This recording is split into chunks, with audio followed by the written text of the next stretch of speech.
চলো আজকে বানিয়ে নিচ্ছি ডিম দিয়ে পোস্ত। তো সেদ্ধ করে নিয়েছি, এবার একটু করে কাট করে নেওয়ার পালা।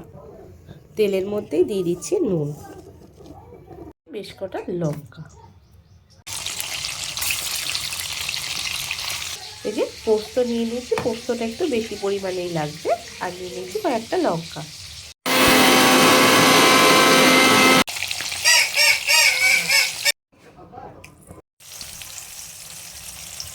লাল লাল করে একটু পেঁয়াজটা ভেজে নেব। একটু টমেটোও দিলাম। পোস্তটা আমার বাটা হয়ে গেছে, আর এদিকে আমার ডিমটাও ভাজা রেডি। আমি একটু জল দিয়ে দিলাম, ডিমটা দিয়ে দেবো, দিয়ে দিই, একটু নুন দিলাম। পেঁয়াজের একটা মিষ্টতা আছে, সেই বুঝে হালকা একটু চিনি আর কাঁচা তেল দিয়ে গ্যাসের ফ্লেম অফ করলাম। চলো রেডি।